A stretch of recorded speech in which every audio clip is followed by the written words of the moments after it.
Assalamualaikum warahmatullahi wabarakatuh. Assalatu wassalamu ala asrofil anbiya'i wal mursalin Sayyidina wa maulana Muhammadin wa ala alihi wa sahbihi ajma'in. Yang terhormat Ibu Bening Wihartanti selaku dosen pengampu mata kuliah psikologi abnormal dan juga teman-teman kelas 2B yang saya sayangi dan juga saya banggakan. Pada kesempatan pagi ini, izinkanlah kami dari kelompok 5 akan mempresentasikan materi mengenai gangguan kepribadian dan juga skizofrenia. Sebelum itu, izinkanlah dari kelompok kami untuk memperkenalkan diri terlebih dahulu. Yang pertama ada Janatul Firdaus Nawangwulan dengan NIM 2007016067 sebagai pemateri. Yang kedua ada saya sendiri, Clarisya Auliatonto Putri dengan NIM 2007016068 sebagai pemateri sekaligus moderator. Yang ketiga ada Safira Zahrani Anabella dengan NIM 2007016069 sebagai pemateri. Dan yang terakhir ada Mailinda Restudewanti dengan NIM 2007016070 sebagai pemateri juga. Adapun susunan rangkaian presentasi dari kelompok kami yaitu sebagai berikut. Yang pertama pembukaan, kedua pembacaan materi, ketiga sesi tanya jawab melalui WA Group.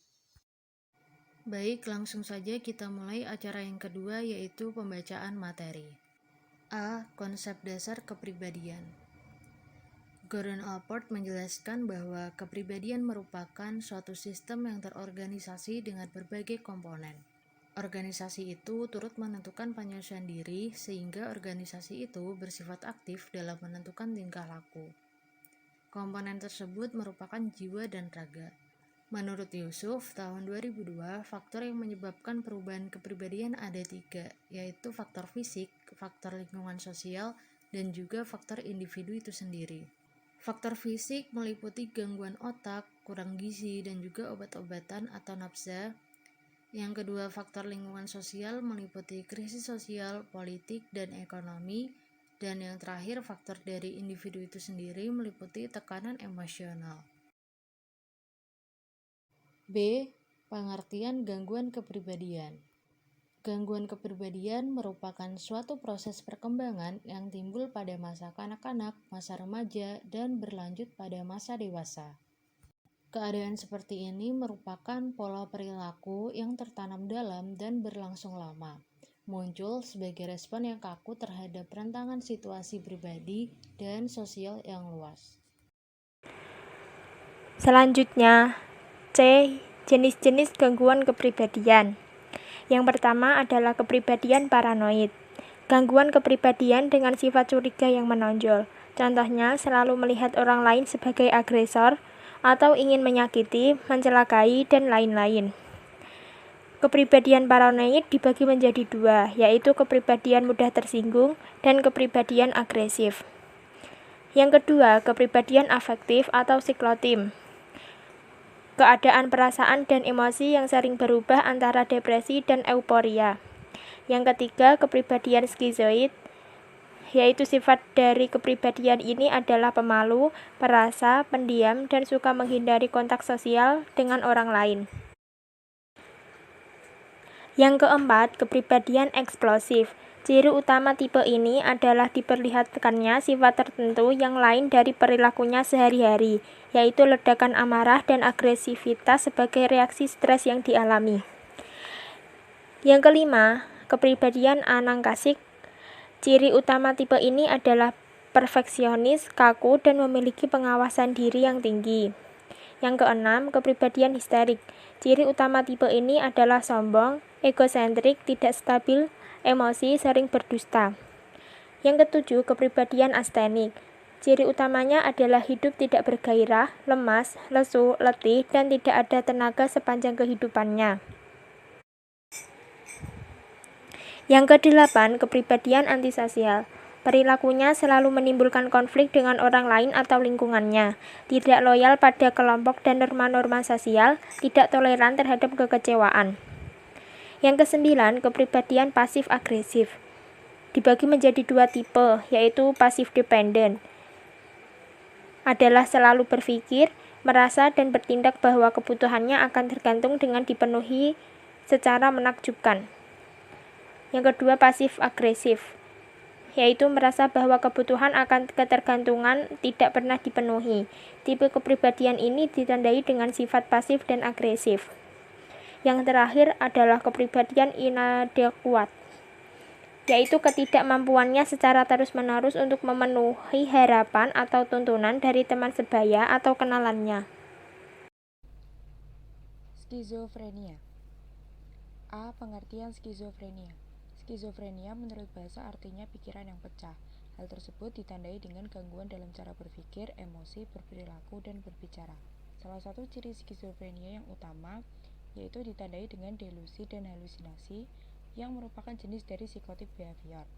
Perilaku psikotik sendiri merupakan gangguan psikologis berat yang menyebabkan seseorang berhalusinasi dan kehilangan kontak dengan realita.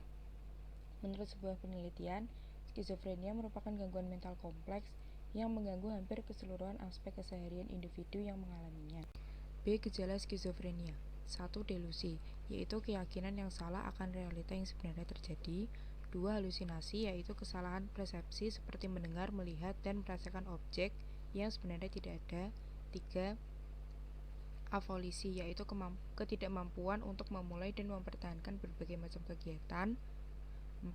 Alogia, yaitu kehilangan minat untuk berbicara dan lambat dalam menanggapi suatu pembicaraan. 5. Anhedonia, yaitu ketidakpeduli terhadap aktivitas yang dianggap menyenangkan. Keenam, menunjukkan perilaku abnormal, yaitu seperti tertawa atau menangis secara tiba-tiba. C. Faktor penyebab skizofrenia genetik. Apabila ada anggota keluarga yang memiliki gangguan mental skizofrenia, maka anggota keluarga lainnya akan rentan untuk mengalami gangguan yang sama. Biologis. Orang dengan gangguan skizofrenia memiliki ketidakseimbangan neurotransmitter seperti kadar dopamin dan glutamat. Pengaruh sosial dan psikologi. Interaksi yang terlalu banyak kritik, pertengkaran, permusuhan, dan tekanan hidup yang membuat seseorang stres dan depresi sehingga rentan terjadi kekambuhan skizofrenia. D. Penanganan skizofrenia elektrokonvulsif terapi bertujuan untuk memicu kejang singkat sehingga membantu orang dan gejala skizofrenia kaitannya dan memperbaiki daya ingat dan menstimulus kesadaran dengan menyebabkan perubahan kimia otak. Obat antipsikotik. Obat neuroleptik untuk mengendalikan syaraf sehingga membantu mencernihkan pikiran dan mengurangi halusinasi serta delusi. Terapi individu, keluarga, kelompok. Membantu lingkungan sosial di sekitar orang yang memiliki gangguan skizofrenia sehingga lingkungan tersebut bisa memahami dan tanggap untuk penanganannya.